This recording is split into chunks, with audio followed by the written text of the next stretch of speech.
வணக்கம் சார். வணக்கங்க. வேளச்சேரி பகுதியில பார்த்தீங்கன்னா, மருதீஸ்வரர் சிவகாமி பகுதியில உள்ள கோயில இடிக்கிற வரதீஸ்வரர் சித்த விநாயகர் கோயில இடிக்கிறதுக்காண்டி முயற்சிகள் நடைபெற்று இருக்கு. நீங்க களத்துல இருக்கீங்க சார். என்ன சார் நடக்குது அங்க?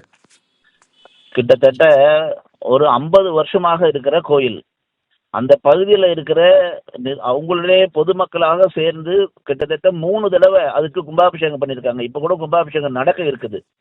50 வருஷமாக பொதுமக்களுடைய அ அ பூஜிக்கப்பட இடத்துல இருக்கிற ஒரு கோயில, திடீர்னு எந்த விதமான முன்னறிவிப்புமே இல்லாம, அ காவல்துறை வந்து நிறைய காவல்துறை அதிகாரிகள கொண்டு வந்துட்டு நேத்திக்கு இந்த கோயில வந்து இடிக்கிறதுக்கான ஆர்டர் வந்திருக்குன்னு. ஆனா ஆர்டர குடுங்கன்னு காமிக்கும்போது, பொதுமக்கள் கேட்கும்போது, அவங்க கிட்ட எந்த விதமான ஆர்டருமே இல்ல. இன்னைக்கு சாயந்தரம் மறுபடியும் நீங்க வாங்க ஆர்டிசி கிட்ட பேசணும் அப்படின்னு பொதுமக்களையும் நம்ம இதுக்காக போராடுறவங்களையும் அழைச்சிருக்காங்க. திமுக அரசாங்கம் வந்ததிலிருந்து இந்த 4.5 வருஷத்துல கிட்டத்தட்ட 160க்கும் மேற்பட்ட இந்து கோயில்களை இடிச்சிருக்காங்க. அதுல வேற ரொம்ப பெருமையா பேசிக்கிறாங்க. அதாவது ரொம்ப வருஷமான கோயில கூட நாங்க இடிச்சிருக்கோம். டிஆர் பாலு ஒரு தடவை பொதுக்கூட்டத்துல பேசும்போது சொல்றாரு, ஏன்பா நம்ம தொகுதியில 100 வருஷம் கோயிலெல்லாம் நம்ம இடிக்கல, லட்சுமி கோயில் இடிச்சிட்டோம், சரஸ்வதி கோயில் இடிச்சிட்டோம், அப்புறம் இன்னொரு கோயில் இருக்காருப்பா, அந்த 3 பேர்ல ஒரு அம்மா இருப்பாங்களே, இப்ப அவங்க யாருப்பா அப்படின்னு. பார்வதி. பார்வதி கோயிலே நாங்க இடிச்சிட்டோம். இதெல்லாம் எனக்கு தெரியும்.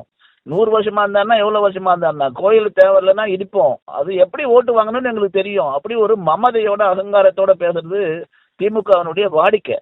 அதனால இந்து கோயில்களை இனிமேலும் அவர்களால இடிச்சிட்டு சர்வசாதாரணமாக இந்து கோயில்கள்னா கிள்ளுக்கரையாக இடிக்கிறத நினைக்க முடியாது. அதற்காக அங்க பகுதியில் இருக்க மக்களும் பொதுமக்களும் பக்தர்களும் நாங்களும் சேர்ந்து பெரிய அளவில் எங்களுடைய எதிர்ப்பை பதிவு செஞ்சிருக்கோம். இன்று மாலை அதற்கான ஒரு கூட்டம் இருக்கு. உத்தரவு இருந்தாலும் கூட அதற்காக மேல்முறையீடு செய்வதற்கான வாய்ப்பை வழங்க வேண்டும் அந்த அப்படின்னு சொல்லி பக்தர்கள் சார்பில் இந்துக்கள் சார்பில் நாங்கள் கோரிக்கை வச்சிருக்கோம்.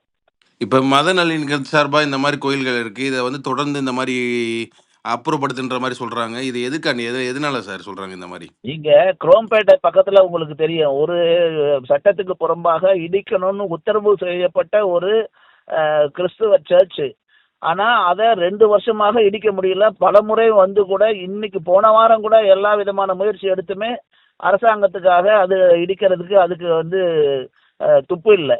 ஆனா இது எந்த விதமான ஆக்கிரமிப்பும் இல்லாம சாலையோரம் இருக்கு. அதே சொல்ற காரணம் என்ன சொல்றாங்கன்னா, அது கீழே வந்து அதுக்கான நீர் வழித்தடம் இருக்கு இல்லையா, அந்த நாங்க வந்து அதுக்கு மேல இந்த கோயில் இருக்கிறதாக எங்களுக்கு கம்ப்ளைண்ட் வந்திருக்கு அப்படின்னு. ஆனா அதுக்கு பக்கத்துல கோயில் இருக்கிற அதே பகுதியில் கோயிலுக்கு ஒரு 10 அடி தள்ளி ஒரு தனியாருடைய வீட்டு காம்பவுண்ட் ஒட்டி இந்த வந்து எலக்ட்ரிசிட்டி அவருக்காக வந்து காம்பவுண்டுக்காக வந்து டிரான்ஸ்ஃபார்மர்லாம் இருக்கு. அது ஒரு 25 அடிக்கு வச்சிருக்காங்க அந்த வீட்டுக்காக மட்டுமே. அப்ப அதெல்லாம் அதே நீர் வழித்தடத்துக்கு மேல இல்லையா?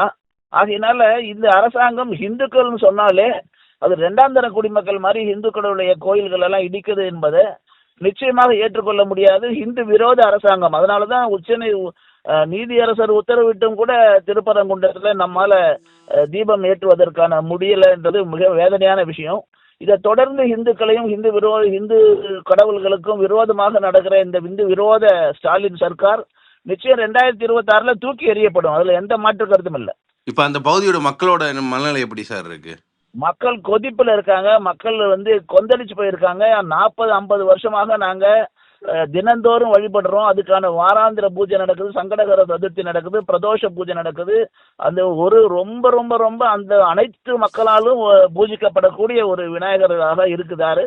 அவர் அங்க அருள் புரிஞ்சு கொண்டிருக்காரு. ஆனா அதை இடிப்பதை சாதாரண மக்கள் உட்பட அனைத்து மக்களும் இன்னைக்கு எதிர்க்கிறாங்க, போராடுறாங்க. அதற்காக ரோட்ல வந்து நிக்கிறாங்க.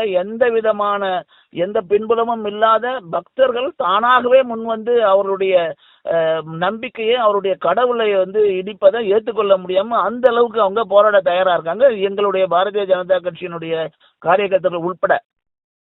இப்ப இந்த முயற்சியை கைவில்லைன்னா நீங்க உங்க சார்பில் என்ன மாதிரி போராட்டங்கள் எடுக்கலாம்னு? பெரிய அளவுல எங்களுடைய போராட்டம் இருக்கும். மாநில தலைவர்களிடம் நாங்க அது விஷயமாக பேசியிருக்கிறோம். பெரிய அளவுல எங்களுடைய போராட்டம் இருக்கும். ஒரே ஒரு இன்ச்சு கூட நாங்க அது இடிக்கிறதுக்கு அனுமதிக்க மாட்டோம். Okay sir. தகவலுக்கு நன்றி சார். தேங்க்யூ. நன்றி.